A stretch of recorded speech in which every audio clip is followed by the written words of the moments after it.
Hello, just 2 more rounds of Barclays Women's Super League action to bring you in 2022. And this evening, we're focusing our attentions outside of last season's top 3 sides. Here's what's coming up. 2 informed clubs met as Manchester United welcomed Aston Villa to Old Trafford. Reading went in search of a first WSL victory over Spurs for 3 years.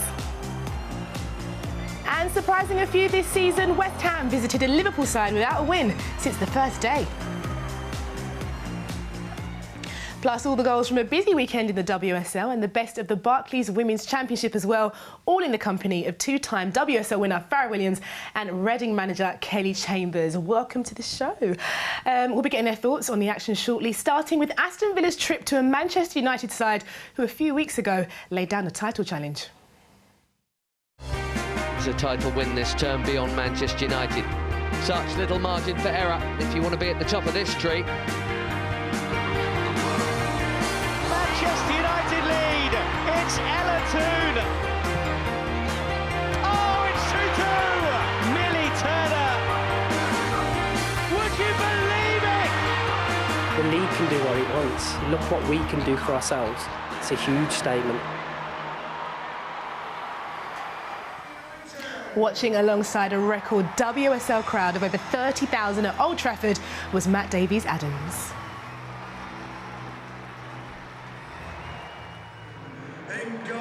Well, Mark Skinner has named the same team that started against Arsenal at the Emirates 2 weeks ago. Goalkeeper Mary Earps has played every minute of every game United have played in the WSL and maintains that run today. It is a landmark occasion for Katie Zelem. The skipper makes her 100th WSL appearance today. A big day for her and Ella Toone, both lifelong Manchester United fans. Well, having named the same outfield 10 for every WSL game this season, Carla Ward makes an adjustment today with Freya Gregory getting her first league start since her summer move from Leicester. She's in for Kirsty Hansen, who is ineligible under the terms of her loan from United. Look at that, just 3 outfield substitutes named by Carla Ward today. The other change in goal, Hannah Hampton, starting a league game for the first time since September.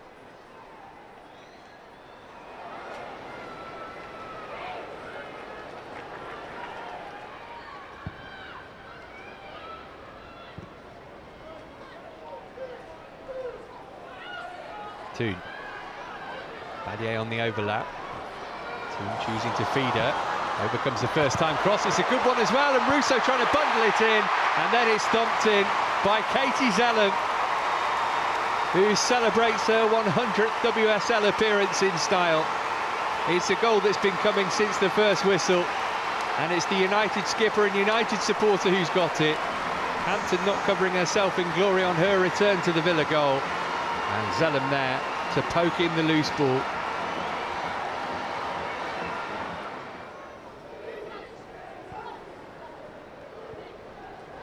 Russo on for Toone. Options here for United. One of them's Leah Galton to make it 2. Never in doubt, was it? Another well-worked goal from the hosts. Goals in back-to-back WSL games earlier in the season, Leah Galton, and now she's added one here too. Now Manchester United have got some breathing space, and this might be a long afternoon for Aston Villa.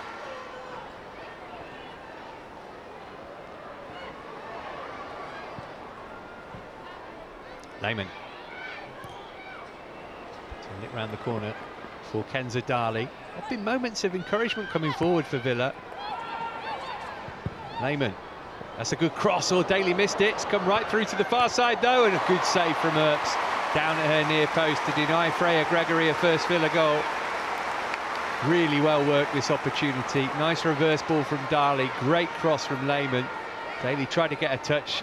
Gregory's shot was creeping in the corner, but for the intervention of Earps.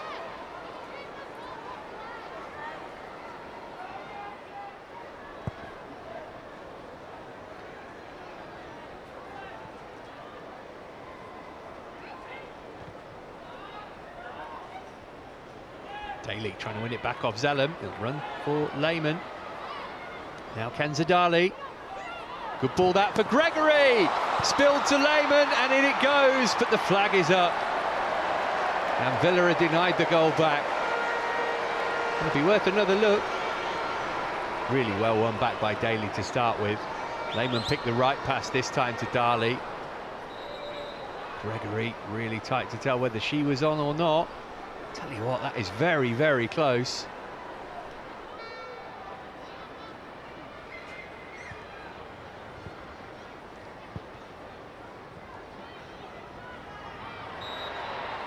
Well, if United can get a third goal here, they will think that it's game over.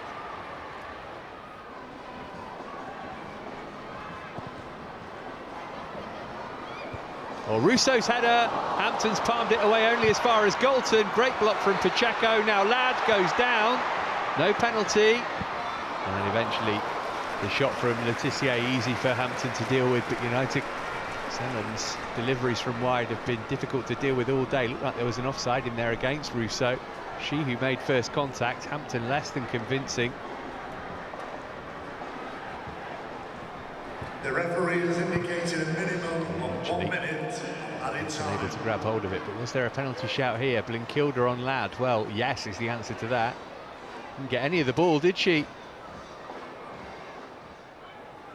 Gregory tracking her every movement, so she gave it off to Ladd.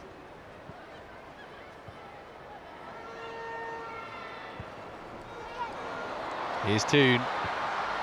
Across the face of goal for Russo to tap it in for 3. And that might very well be that. A familiar combination for Manchester United and a familiar goal scorer too. For the first time in her career, Alessia Russo has scored in 3 successive WSL games. And Manchester United are well set for 3 points now. Record attendance for a Manchester United WSL game, 30,196 inside Old Trafford to see it today.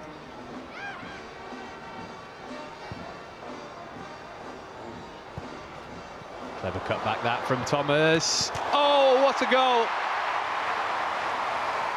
Brilliantly dispatched for the 4th of the game for Manchester United by Anya Badier. In off the post. But it was a terrific finish, and once again Manchester United are cruising to victory here against Aston Villa. Really, since the second goal went in from Galton just before the half hour, it looked as though the outcome was inevitable.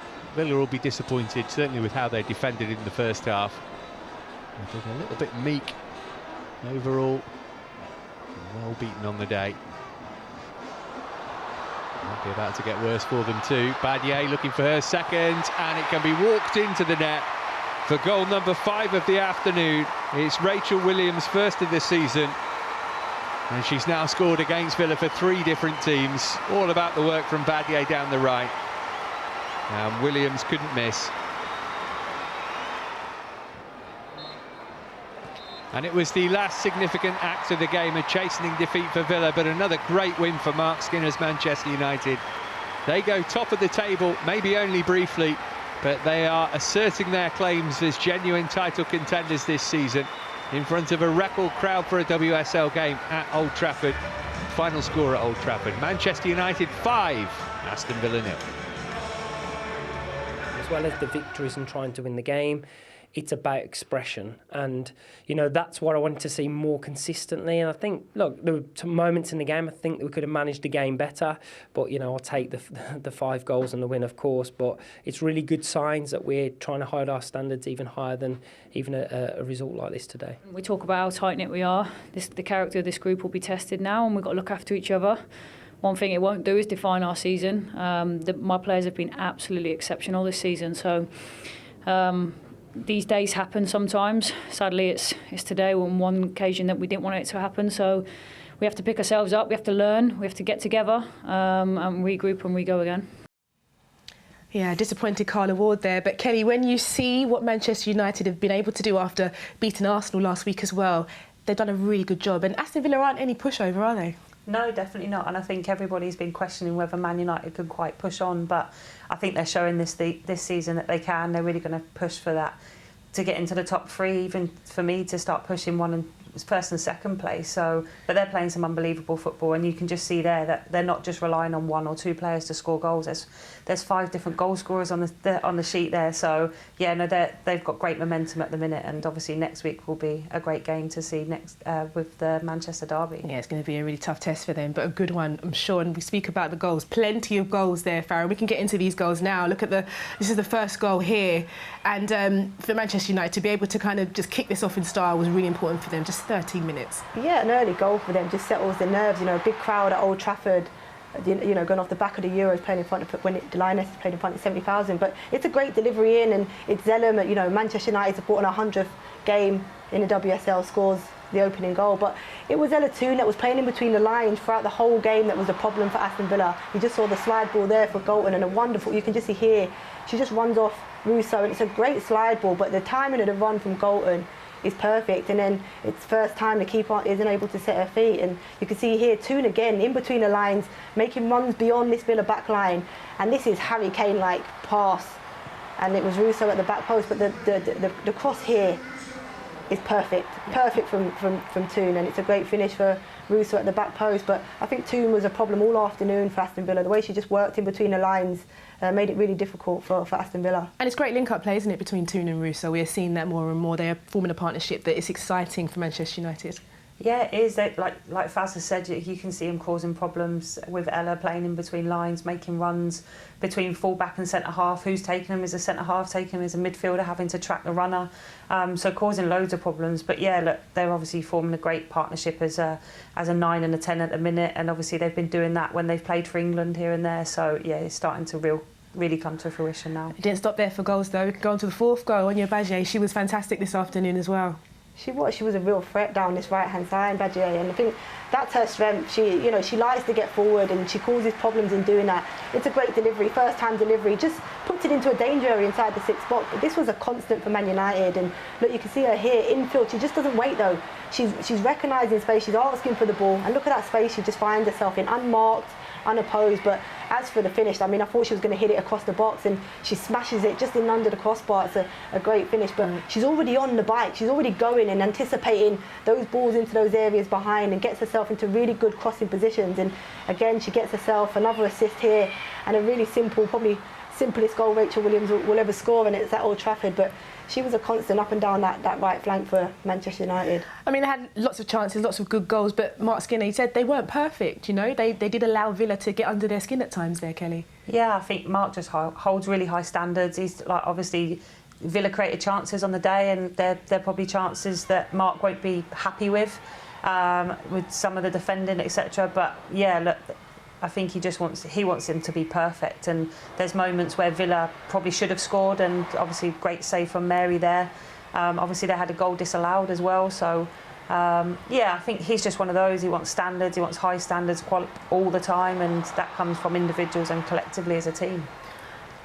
You can see here, I think this is marginally offside, but I think it's just Mark will expect his players. Badje, you can see it at the back post, she's just stopping. Yes, it was offside, but you've got to defend until the end, and I think they're the sort of standards that Mark Skinner will be asking for. And here, you know, dwelling on the ball from Katie Zellum gives Villa half a chance here from Lehmann from distance. So they're the sort of errors that against the better opposition that they might be punished for, and I'm guessing that's why, you know, he wants those standards to be consistent even against the teams they're expected to beat. Yeah, I'm sure he'll be raising those standards next week in that Manchester derby as well. And we can now move on to Kelly's Reading, who had just won one of their last 18 WSL matches in a run stretching back to February. But they welcomed Tottenham, who had won 3 and lost 3 of their opening 6 matches this season. Farah was also there on commentary duty alongside Tom Gale. So let's take a look at the teams. Reading looking to end a run of 3 without a win. As Kelly Chambers revealed, flu spreading through the squad, which forced 6 changes following their 3-3 thriller here with Liverpool 10 days ago. So without the experience of Maloney, Rowe and Mitchell. So goalkeeper Jacqueline Byrne returns to the starting lineup following her red card against Aston Villa last month. Bryson Evans, Trossard, Wade and 20-year-old Emmy Harries, who wears the captain's armband. As for Spurs, they've never beaten Reading away in the league. Rianne Skinner makes 2 changes following the 3-0 defeat to champions Chelsea 2 weeks ago. Becky Spencer returns in goal, still looking for her first WSL clean sheet of the season. London-born Moroccan international Rosella Ayan gets her first league start this campaign. Defender Molly Bartrup joined Reading at the age of 10 and spent 6 years here as a pro before switching to join Spurs 2 summers ago. Isle, chance for her to look forward, but she goes back to a goalkeeper. Spencer to Zadirski.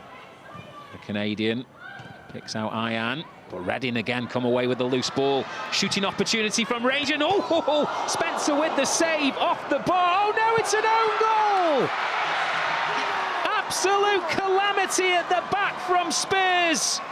It's come from a Tottenham mistake in the midfield, and it's Primer that's got onto the ball here. She just takes the opportunity to take a strike. Spencer's slightly off her line. She takes a strike from distance. It's a good save onto the crossbar, and it's Turner that heads it into her own goal. And they deserve the lead. I think they've been the better of the 2 teams in this opening 12 minutes. It's a big pitch here for Reading, trying to use all that space. And this is nice. Lovely flick on. Chance for a second. Keeper with the save. Oh, and the follow-up. I think she got her bearings all wrong there, Trosselgaard. Reading have been really ambitious in their build phase. I think, you know, they've built up the pitch really nicely, and you can see here, Trosselgaard dribbling towards goal. Hard and low. It's a good save from Spence, and it comes back to her, and she just swipes at it and completely misjudges the bounce. That's nice. Taking the ball at speed. Did look to flick up off her hand there, but play continues. There's going to be an option for a cross to be delivered in. And there's a potential penalty shout there. We'll have another look at that. Referee Carl Brook happy for play to continue. What do you make of this one, Farah? Trosgaard was waiting for contact. Contact didn't come, and she's already going down. So great officiating. I think it was a really good decision. It's nicely played by Reading to come away once again. Great outlets in terms of speed, movement of the ball. And once again, they stretch the pitch awfully wide, send it in, and it's sent from Harries. It's off the bar once again. For the 2nd time in this match, Reading rattle the frame of the goal. It's a great opportunity. Primer puts a great delivery in, and Emma Harries, you can see here, side foot volley, and Becky Spence manages to tip it onto the crossbar. It's a great save.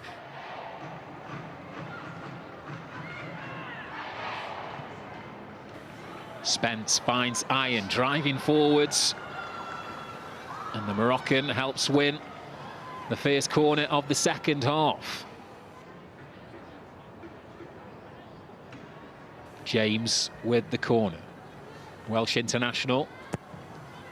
Goes near post. Spence, second bite of the cherry. Oh, she should have done better there.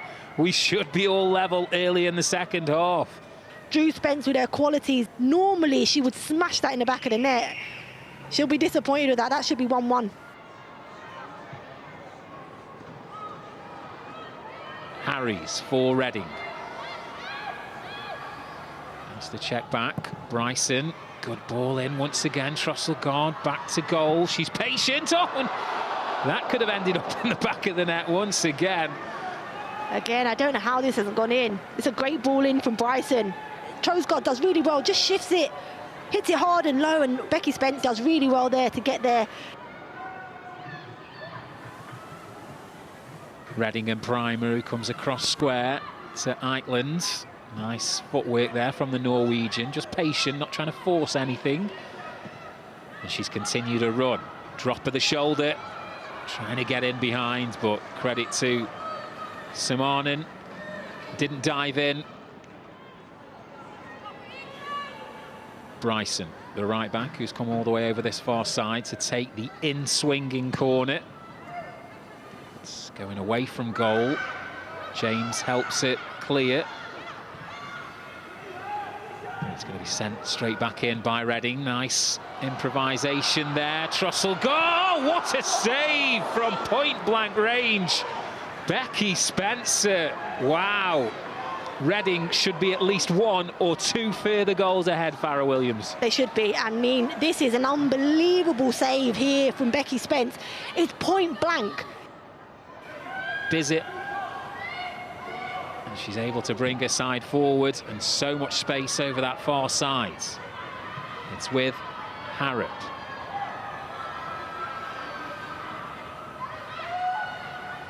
Ugabegu sends in the ball, and it's a shot at the near post there. Kaseska, the Pole, with her first real impact on this game. It's a great save at the near post. It was straight at her, but she's had to make the save, Burns. But yeah, on another day, that would have gone in the back of the net. Wellings. Nice footwork. She's heading for the corner flag. No desire to swing that into the box, and Spurs know it. She's done awfully well there, and the referee's whistle blows to signify a huge 3 points for Reading. They move 7 points clear of the drop. They're up to 10th, and it's just their second home win since January. Full time, Reading 1, Tottenham 0. I think the better team won, if I'm honest. Obviously, Reading got ahead through a mistake that we made, and then I thought they dug in really well and made life really difficult for us, and it took us too long to create some clear-cut chances to get back into the game. I think the bottom line is, you know, we have to be better in the first 20 minutes of the game than what we were today, and that's not normally, you know, something that we should really be talking about, but it's been a bit too frequent, unfortunately. And then obviously you put yourself in a position where you're coming back from that and there's a bit more pressure, and we have to be able to manage the pressure in those moments to take chances when we create them. I mean, two very happy Reading ambassadors in front of me right now, none more so than yourself, Kelly. But you've had a tough week. The illnesses that have run right through the squad, but you were able to get that win today, and it was super important for you, wasn't it? Yeah, no, I've been proud of the girls that stepped out on the pitch today, and like I said, it's been a tough week. We've had illness literally riddled through the team, and we've just managed to obviously get enough together to play today. And yeah, it's like I said, it was just tough with like little things like we only announced the team today, like before kick-off, and but it's fair play to the girls. They've put everything together that we've been working at on the pitch, and they've delivered, and we've got a result. And they were gifted that own goal there, Farrah, and of course that changes the course of the game, doesn't it? Yeah, it does. You say gifted. I think Reading worked really hard in and out of possession, and you can see here the press from Emma Harris. It just forces a pass into midfield. Ayan with a sloppy pass there, and Primer's onto it, and Becky Spence marginally off the line. She takes the opportunity to strike, and then there's just lack of communication there between Turner and Spence. But this is a great strike. She's the keeper off the line. Good save onto the crossbar, and there has to be some sort of communication going on there. And you know, Turner puts it into the back of their own net, but Reading deserved that in that opening 12 minutes. Certainly the press that they had was very good, and they forced Tottenham into making errors.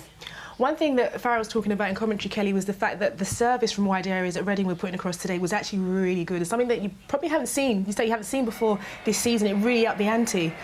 Yeah, no, I think Lily and Faye probably had both their best games of the season. But yeah, their deliveries into the box, and the good thing for us, and which we probably haven't had in previous games, is numbers. We've had numbers in the box. We're causing problems, and yeah, with Faye and Lily, their overall performance today was outstanding, and yeah, the deliveries into the box were just the added addition for me that were causing Tottenham some problems. I think that was the difference in the two teams today. I think the deliveries from Reading in wide areas, because they had bodies committed. So Reading had a lot more. You see here, there's bodies in the box. They've got players to aim for. The difference, when it comes to Spurs in those wide areas, they just don't have bodies in the box. They didn't have the right delivery. The deliveries weren't great. But Reading, I had to pick a player of the match today, and I was debating between Faye Bryson at right back and Lily Woodham, because I thought both of them in and out of possession for Reading today were key. You gave it to Woodham in the end. I did. And when you talk about chances for Spurs, they weren't terrible today. They're just, again, proving why they're inconsistent, aren't they? Yeah, like defensively, we know they're organised, and yeah, look, I think they've had chances that I think they'll just be disappointed with today that they haven't scored from, especially with Drew's one here. You'd expect her to put that in the back of the net, but yeah, look, it's nice to have a bit of luck on our side. I'm not going to lie, but yeah, I think we created that for ourselves. I think we made that.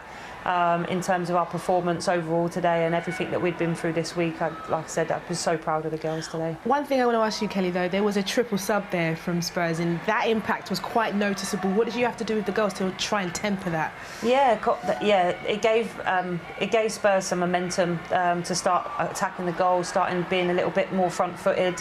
But for us, it was about getting the points on the board. And when we were in a winning lead like we was, which I changed and went a little bit more defensive and just let's just soak up the pressure and deal with it and clear our lines and be good at that. So you had the cup win from last week, the win again this weekend. We need to start bottling this for Reading. How did you do that? What do you say to the girls now as they move through the rest of the season? Yeah, I think the biggest thing right now is rest and recover and get yourself healthy and fit. But yeah, look, we've got a tough game coming up. There's no hiding from that. But it's nice now that I think performance on performance has got better and better every week.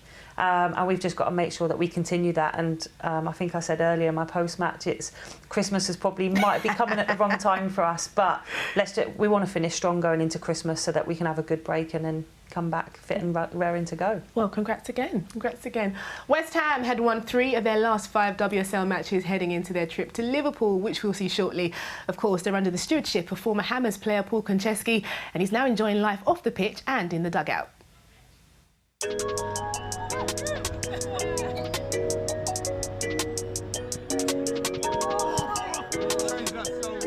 On a daily basis, I love what I do. I love being here and I love being out there with the girls and trying to take this team forward. Love it! And on a match day, it's where I've always been. It's the desire to win 3 points, and the motivation and the desire will never go from within, and I'll try and bring that to the team. The majority of these games this year, you can see the philosophy of my team, that we start really quick, been scoring early goals. And then I think there's a never say die attitude. We've been from behind and we've got late goals and we've come back. So the team philosophy to start the game is we want to start fast, we want to catch people out, and I think we've been successful at that. But then during the game, I think we still try and play football, and I've always been someone that fights to the end when I played, and I think my girls are doing that for me as well. So the success for me, again, is we've got a never say die attitude as well. We've had some ups and downs, don't get me wrong, and I think we knew that coming into the season, but I think we're understanding each other a little bit more, and it's a whole new group. We've got a lot of new players, a lot of new staff. The team spirit at the moment is fantastic, and I think that gets you a long way. You don't always have to have the best players, but the belief and the team spirit within the camp, I think that can take you a certain amount of way, and I'm not saying that's what we've got, but we've got a bit of both. I think our team spirit's excellent, and we've got some fantastic players. I loved playing football, and I've always wanted to give something back.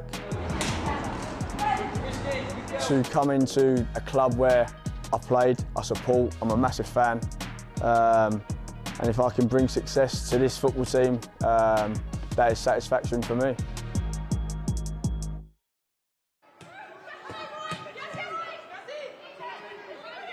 Van der Sanden. This is Flaherty towards Koivisto, who won't get there, but Kerry Holland might do! Wonderfully taken. West Ham dally in defence, and Liverpool pounce. Well, Koivisto wasn't going to get to this. Hayashi didn't either, and Holland was on hand to fire into the top corner.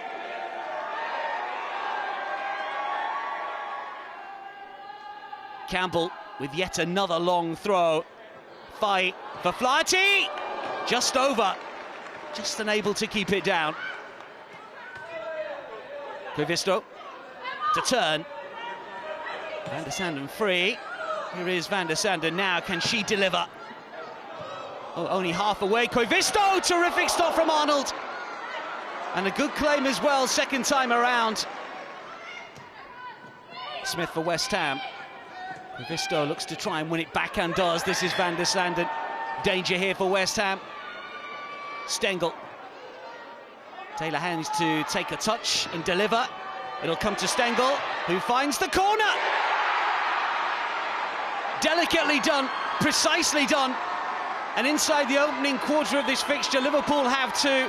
Hines' effort was deflected. That's a really good touch to tee up the shot. Lawley, Arnold away. West Ham struggling to clear their lines all of a sudden. This is Kerry Holland, who's already got one, and hunting another. It's still Holland! Arnold with another good stop.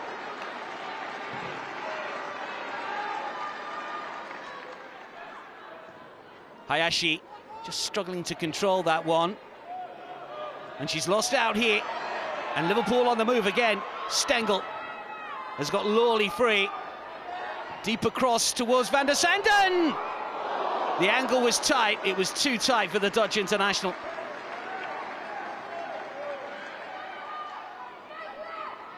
Longhurst. Evans is on the move. Has she got the pace to keep it in play? Just about. Liverpool look to clear. Brynjarsdottir. Saved by Rachel Laws. I'm really pleased, and I think we're starting to convert these chances we're creating. I think defensively we were a lot more astute today, and it's a big 3 points. They know it weren't good enough first half, and you can tell that I had a little moan up. So I thought my team was really good second half. We just couldn't put the ball in the back of the net, which is unfortunate, but it pays a price from the first half. So we take it on the chin, and we get ready again to go next week. Again, always positive, Paul Konchesky. But for Liverpool, though, for them to be able to do what they did today was a really, really good look, and they deserve that victory. It's the first since the opening day. Yeah, surprisingly, it's the first since the opening day. They do create a lot of chances. You heard Matt Beard say there that they haven't been able to convert them. That's given the results, you know, that they've been getting. But you can see here, this comes from a good press from Liverpool, but then it's a mistake from West Ham. Just a loose ball here from Gilly Flaherty, and a defending from West Ham. I think Paul Konchesky will be disappointed with, but Holland, you know, it's a great finish here. She puts it away nicely into the top corner. But and so early as well. And Kelly, that kind of rattles teams sometimes, doesn't it, when you get that goal in so quickly? Yeah, no, it does. It puts you straight on the back foot, and but you can see, I think West Ham will be disappointed with the errors that they made to maybe concede those goals. But fair play to Liverpool. Like Matt, they've taken the chances that they created, and they've got 3 points on the board. And they created more chances as well at 2-0. Katie Stengel as well, with a great goal. Yeah, no, they did. Like you can see here, it's again, you wonder whether West Ham can just move the ball a little bit quicker. And then if you watch Stengel now, she's great in the box. She's definitely a threat in the box. But someone's got to track her run now. You can't leave a player like that who's so strong in the air, in and around the box. She finishes from anywhere. So you just got to track that run and defend that moment. But it's a great finish for her, and it's another goal on the score sheet for her as well. And if you're Paul and you're looking at that, you're going back to the squad, and you're actually saying to them, look, this is the kind of space we're not allowed to give those kind of players, Farah. Yeah, I think he'll be disappointed with the defending for both of the goals. Firstly, the first goal was an error, and then the second goal, I just think Grace Fisk has gone with the runner too wide. Mel Lawley make a diagonal run, and she's gone with it. It just opens up the gap at centre half, which allows the run for the striker to go into. So I think he'll be disappointed with the way in which they conceded, but I think the response in the second half from the team is what he would have wanted, and you know, certainly looking forward to the next game, can take positives from that second half performance. Absolutely, absolutely indeed. So now we've yet to see any of last season's top three sides. So we'll begin with Chelsea's trip to Leicester. Emma Jones brings us the best of the action.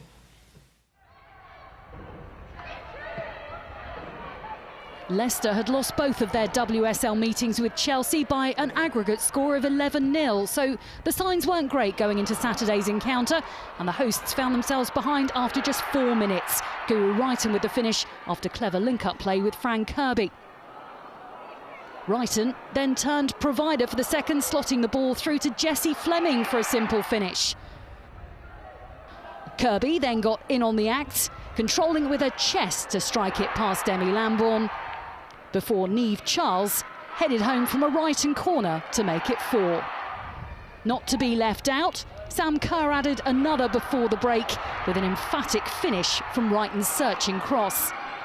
5 minutes after the interval, it got even worse for Leicester, Fleming punishing a weak clearance from Gemma Purfield.